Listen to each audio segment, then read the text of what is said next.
Noisy.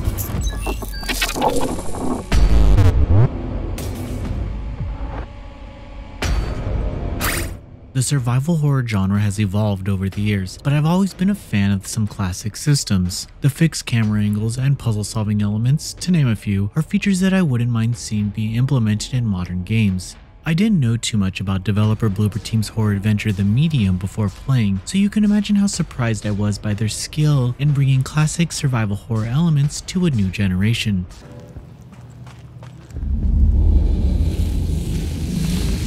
The Medium introduces players to Marianne as she finds herself in sort of a crossroads in her life. We learn that she has the power to interact with the spiritual plane, but after losing someone close to her, she is left to piece together a spiraling mystery on her own. Throughout this adventure, she meets spirits along the way that have more to do with her than she initially thought, but as the spirit world and reality begin to blend, her own reality becomes more obscure than ever. Marianne is a great protagonist for this adventure as she has a grasp on her powers at this point in her life, so interacting with spirits isn't too much out of the ordinary for her. However, we then see her react to events out of her element, which shows multiple sides of her personality and helps us understand her better. She's very much a loner in her day-to-day life, making it fitting that she talks to herself so often, but she also has the level of courage that I could never match that easily fits her character. This isn't a narrative that you would want spoiled as things become more complicated for Marianne the further down the rabbit hole she goes. Using the mechanics of the reality and spiritual planes, she can explore both, which happens simultaneously on screen. Players can see these worlds at the same time and use items collected to progress through the environments. The spirit world is also where Marianne interacts with spirits and hopes to exorcise them. These mechanics require some clever use throughout the game, as you can control out-of-body experiences for a limited amount of time to explore the spiritual realm without your body.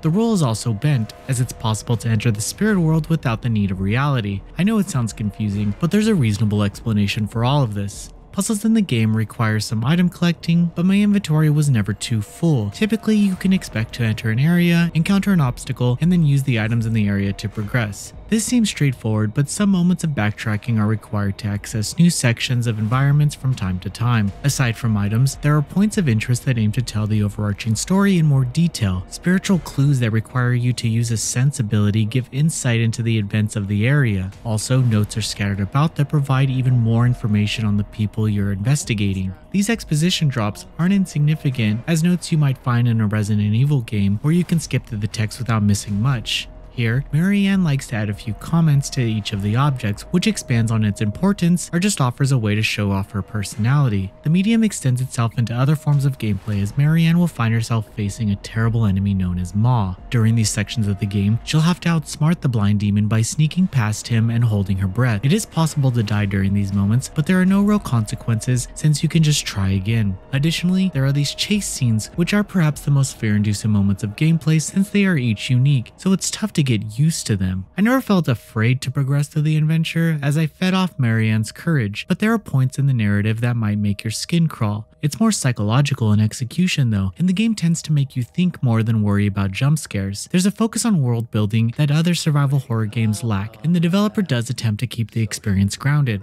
As beautiful as the medium is, there were a few moments of frame rate drops. Further, I noticed the quality of objects would take time to load on screen. However, it doesn't hurt the immersive experience, and I'm guessing it will be fixed in post-launch optimization. Also, some environments were just too big, with no real direction. While sometimes you'll find a collectible, there are other times where you might make your way to the end of a large area and there will be nothing. Movement in the game never felt restrictive, but I can't say I was too fond of the fact that you can't select an object when dialogue is on screen. But I understand that this is so audio doesn't overlap, still it did slow things down. Bloober Team absolutely nails atmosphere, and each environment you find yourself in is well constructed and immersive. The music is excellent, and the voice dialogue delivered is amazing in every scene. I was hesitant about the voiced audio, given how much Marianne talks, but I ended up really enjoying her company throughout the horrific adventure.